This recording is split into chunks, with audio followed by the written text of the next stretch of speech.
내가 다시 해 아래에서 보니 빠른 경주자들이라고 선착하는 것이 아니며 용사들이라고 전쟁에 승리하는 것이 아니며 지혜자들이라고 음식물을 얻는 것도 아니며 명철자들이라고 재물을 얻는 것도 아니며 지식인들이라고 은총을 입는 것이 아니니 이는 시기와 기회는 그들 모두에게 임함이니라.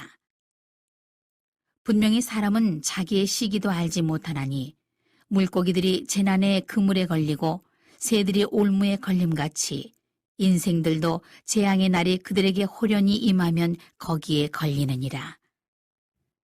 내가 또 해 아래에서 지혜를 보고 내가 크게 여긴 것이 이러하니 곧 작고 인구가 많지 아니한 어떤 성읍에 큰 왕이 와서 그것을 에워싸고 큰 흉벽을 쌓고 치고자 할 때에 그 성읍 가운데에 가난한 지혜자가 있어서 그의 지혜로 그 성읍을 건진 그것이라.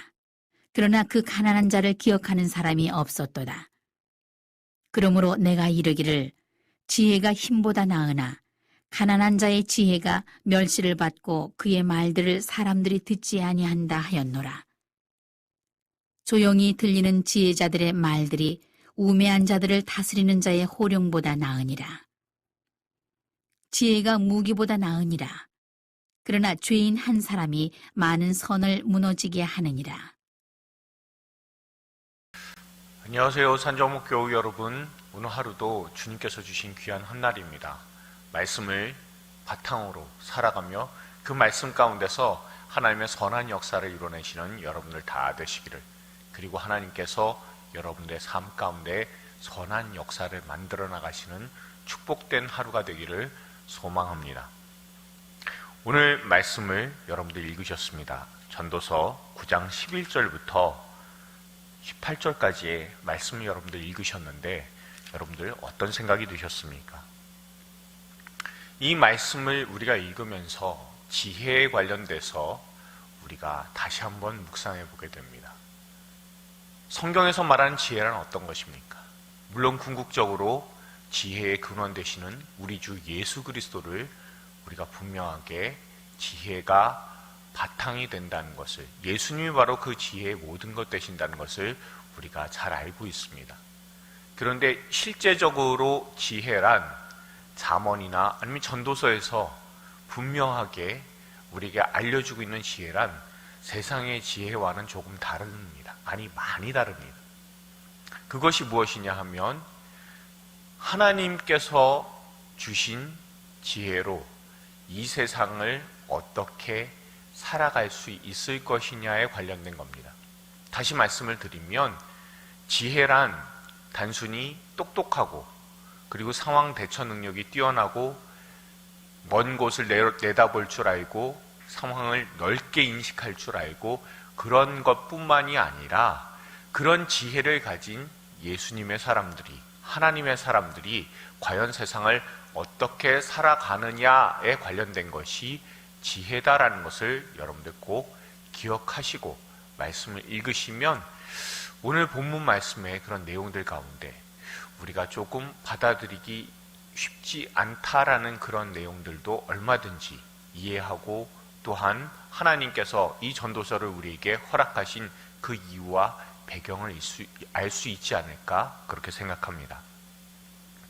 오늘 본문의 전체 개관을 여러분 한번 생각해 보십시오.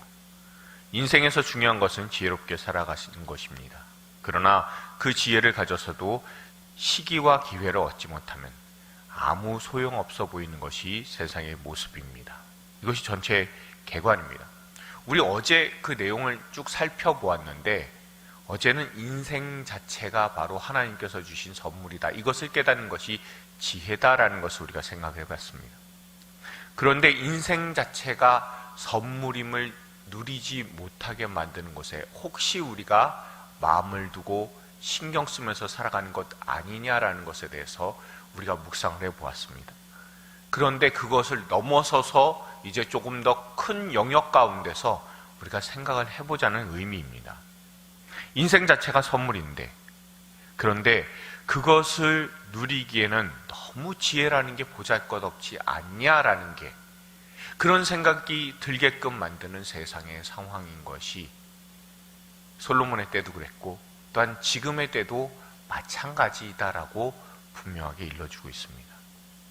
왜냐하면 아무리 지혜롭다 할지라도 시기나 기회에 대해서 생각하지 않으면 아무 소용이 없고, 지혜롭다 할지라도 시기와 기회가 더 앞서는 것 같은 세상이 우리에게 펼쳐졌을 때 과연 지혜가 무엇을 할 수 있을까라는 겁니다.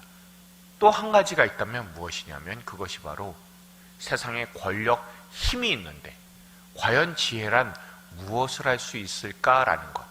그러니까 이제 지혜라는 것이 세상 살아가는데 꼭 필요하고, 또한 하나님께서 주신 우리의 귀한 삶을 누리는데 정말 중요한 것이지만, 그것보다 세상에서 더 앞서고 있는 것 같은 게 시기와 기회, 아니면 힘, 권력이라는 겁니다. 여러분, 이런 상황이 우리에게 얼마든지 등장하고 나타날 때 그때 과연 우리는 무엇을 할 수 있을까라는 것, 그것이 오늘 본문에 담긴 내용입니다. 본문을 구분하면 두 가지로 구분할 수 있습니다. 11절부터 12절까지의 내용이 있는데요, 아무리 지혜로운 삶을 산다고 해도 그 지혜가 반드시 일상의 유익을 이끌어내는 것은 아닌 것 같은 세상을 살다 보면 시기와 기회가 가장 중요한 것처럼 보이고, 하나님을 기대하는 지혜를 추구하기보다는 숙명론을 따라, 아니면 기회만 쫓아서 사는 것, 그것을 따라 사는 것이 더 가치 있어 보일 때가 있습니다.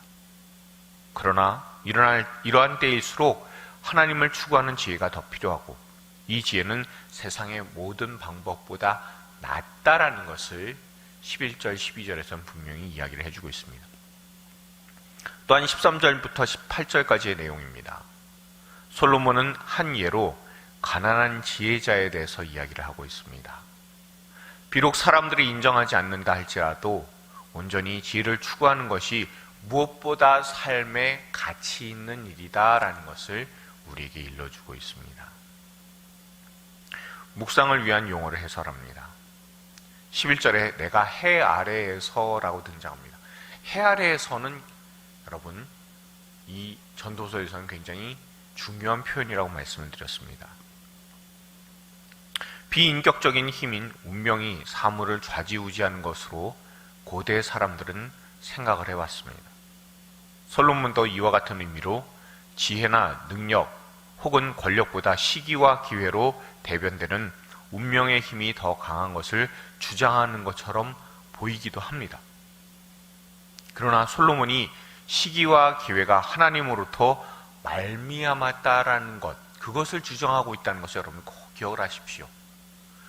지혜가 시기와 기회보다 못한 것 같이 보이지만 그 시기와 기회도 역시 하나님으로부터 나온다라는 것을 여러분들 꼭 기억하시기 바랍니다.